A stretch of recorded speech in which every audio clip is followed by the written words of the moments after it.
If you want to add 6 to 8 points per game to your scoring average right now, this is the video for you. Now, every player wants to increase their scoring average, and players want to make these massive jumps, right? And it's certainly possible, and I've seen players make huge jumps going from scoring less than 10 a game to 20 a game the next year, right? That sort of stuff happens. But usually when that happens, you also have like physical improvements. Maybe, you have you get bigger, you get stronger, you just get more skilled, whatever. I want to talk about ways that you can add 6 to 8 points per game to your average right now without necessarily having to increase your physical skills or your physical abilities. Literally just by understanding the game a little bit better at a little bit higher level, you can easily add points per game to your average. You can become a more consistent scorer. And this is how you can take yourself from being stuck at, oh man, I can only score this amount of points per game. And you can immediately find ways to add easy points and really transform who you are as an offensive player just by understanding the 3 concepts that we're going to talk about today. So I'm super excited. You can take these things and immediately apply it to the games that you're playing, to your upcoming season, and you're immediately going to see results. You're going to see improvements when it comes to you scoring points. And so it's very, very important. So I want to dive into these 3 things because it's 3 things that are foundational to being a successful player. But first of all, it's not focused on a ton, right? We spend so much time focusing on, okay, I got to become a better shooter. I got to become a better ball handler. I got to become a better finisher. I got to become, faster, stronger. I got to be able to jump higher. And those things are obviously important. Like I said, if you want to make, a huge jump, you're going to have to get better at your physical skills, put in that sort of work, right? Generally, when I talk to players, that they're already focused on those things, though. They're already doing their workouts. They're already in the weight room, right? There are certain things you can do, though, and certain areas you can focus on when it comes to just your understanding of how to approach the game that will immediately impact you. And on top of that, when we combine that with you focusing on improving your physical skills, that's where you can make a complete transformation when it comes to who you are as an offensive player. So let's dive into these 3 things. The first thing is understanding how to read screens. Okay, screens are such a massive part of the game of basketball, right? In any offense that you'll ever be in, there's going to be screens involved. Even when you're playing pickup, people are setting screens. It's just a key part of basketball, and it happens hundreds of times a game, right? Depending on the game, maybe 1,000 times a game that there's screens that are being set. The problem is a lot of players don't actually understand how to effectively read these screens, and because of that, they don't understand how to use them the right way. There's so many wasted opportunity, right? There's points that you are leaving on the table because you don't understand when to do what when it comes to using screens, pin downs, away screens, down screens. We have to understand that we're not just coming off of a screen just for the sake of doing it, right? This is where a lot of players get stuck, is they just say, oh, a screen's coming, so I'm just going to kind of do whatever. I'm going to go fill out to the perimeter every time. And it becomes almost like a go through the motions sort of thing, so nothing ever happens from them. And so we start to think like, oh, screens aren't that big of a deal, like whatever.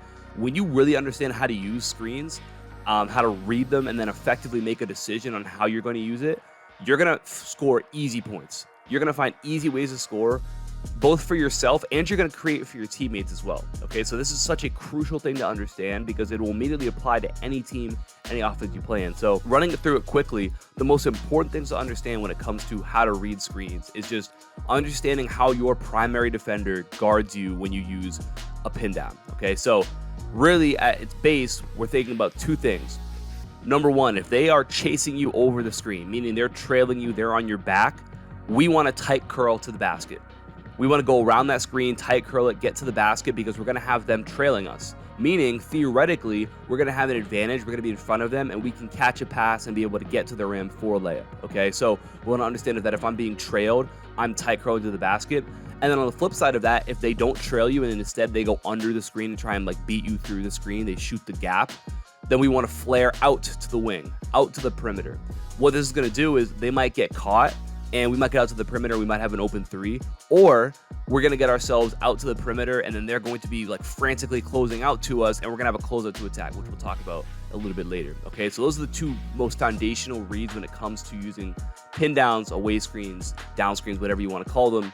And then the third read that we can make using these is a backdoor read. So whenever you're being overplayed, okay, they start to get, really comfortable with the offense that you're running, or they start to anticipate screens and you using screens a certain way, and they start to jump that. That's when we want to backdoor to the basket and be able to keep them honest. And you can get a couple easy buckets every game just by looking for opportunities to take that backdoor to the basket, and a lot of times you're going to catch defenders off guard, especially when they start to fall asleep and they start to anticipate. So really, really important that first of all, you understand how to read screens, you understand the importance of it, and then you commit to doing it, right? I think that's where players a lot of times get so caught up in, like everything that's going on, like, I missed that shot, I made that shot, instead of being so focused on the present moment. Okay, how do I make sure that I effectively utilize this screen right here? Okay, and a lot of times players will get away from that and they'll just get tired, and then they'll go into the motions of just kind of doing whatever, and they get stuck, they get frustrated, right?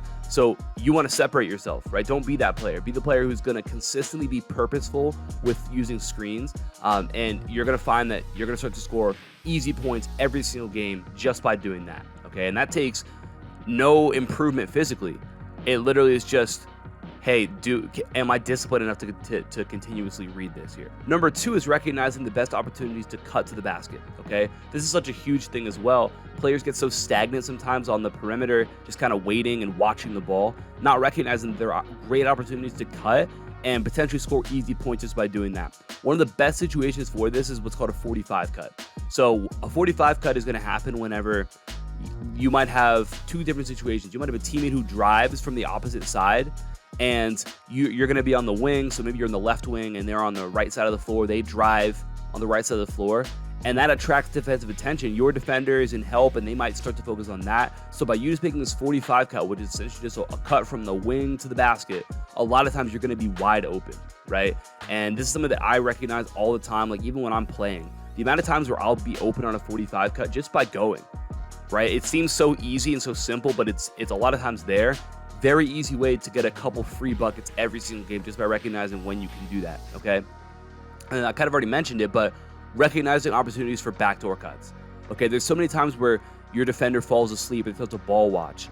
And when you recognize that, okay, my defender is either overplaying this and anticipating something, or they're really focused on the ball right now and not on me, thinking about just backdoor cut and seeing what comes of it, a lot of times it's going to get you a couple easy buckets just by doing that, just by recognizing those opportunities. So the big thing to remember on offense is that you don't want to be stagnant. You don't want to be a spectator on offense, okay?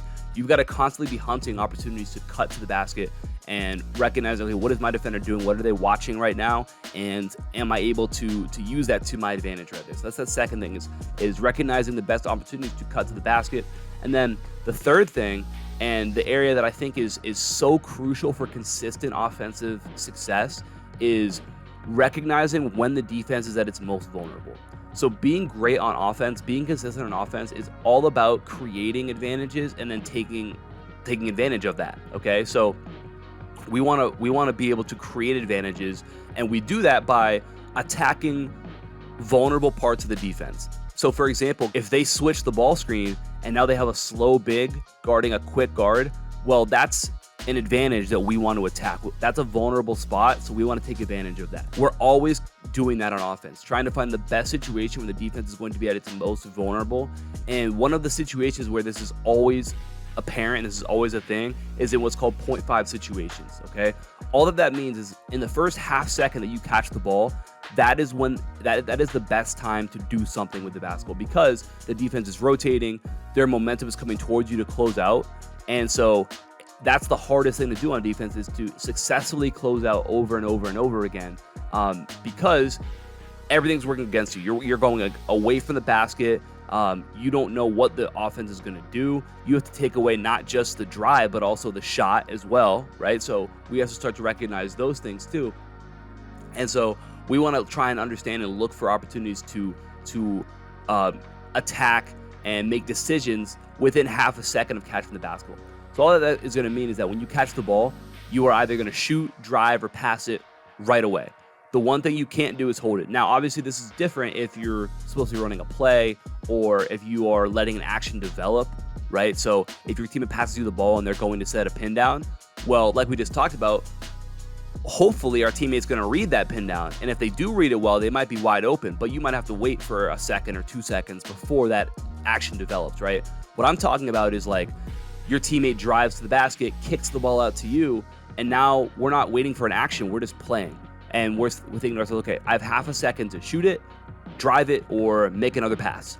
And when you do this, when you recognize like, hey, if I attack within half a second to catch the basketball, that's the best time to drive to the basket. You're going to find yourself getting paint touches, getting to the rim all the time, getting to pull-ups all the time. You're going to find that that's the best time to catch and shoot open shots is within that first half a second. And ultimately, it's going to allow you to play so much more decisively and so much more efficiently, because you understand that, hey, the one thing I'm not going to be is a ball stopper. I'm gonna shoot it, drive it, or pass it within half a second, and that's gonna create so many opportunities for you. And again, this isn't about improving anywhere. This is literally just saying, hey, I'm going to make sure that when I'm in these situations that I'm already in, I approach it the right way. Okay, I mentally know what I want to get out of this, and I'm going to do things the right way. So recognizing those 0.5 opportunities where your teammate passes you the ball, your defender is closing out to you. Okay, half a second to do something. I'm going to take advantage of them when they're in their most vulnerable spot, because if we wait, we give them a second, 2 seconds, and they're fully closed out and stationary, they're not vulnerable anymore. It's a lot harder to attack that, to drive against that, to shoot against that, because they're set. We want to attack them when they're on their way to being set, and that's going to happen within the first half a second, right? So if you take these 3 areas, learning how to read screens, both on ball and off ball, recognizing when to cut to the basket using 45 cuts and backdoor cuts, and then recognizing when the defense is at their most vulnerable and attacking in those 0.5 situations, you're going to easily add points per game to your average. 6 to 8 points is something you can easily do, and I think that it's something that every player needs to understand and will immediately make an impact. Now, I think this stuff is a great start. If you want something that's going to absolutely take your game to the next level, when it comes to stuff like this, right, stuff that you can implement right away, that's going to change the way you see the game. I think that's such an important thing, because you can get better, you can improve your physical skills, but if you don't understand mentally how to play the game, you don't have the basketball IQ to match that, then none of it matters, and you're going to be stuck in the same box that you've always been stuck in. So if you don't want that to be you, if you want to truly make a transformation to become the player that you want to be, check out my free Basketball IQ Masterclass. We go in depth and do a lot of stuff we talked about already, but even more, the mindsets that you need to be great, different opportunities. Like, we really dive deep into the 0.5 situations and exactly what you should be doing, when you should make different reads, when do I drive, when do I shoot, and making that become a part of you, right? So now all of a sudden our baseline of 6 to 8 points per game, that can go easily way up from there, just because of the stuff we talk about. This masterclass is completely free. It's an hour long. That's top link in the description down below. I've gotten so much great feedback on it, so I think it really can help you transform your game and transform who you are as a basketball player. So like I said, top link down below, completely free, an hour long. You're going to want to check that out. You're going to want to lock in, take notes. It's going to be the most valuable thing that you've watched for basketball, maybe ever, right? I'm not trying to toot my own horn, but I think it's a really, really valuable masterclass. So make sure you check that out, top link down below. I appreciate you for watching. Talk soon. Peace.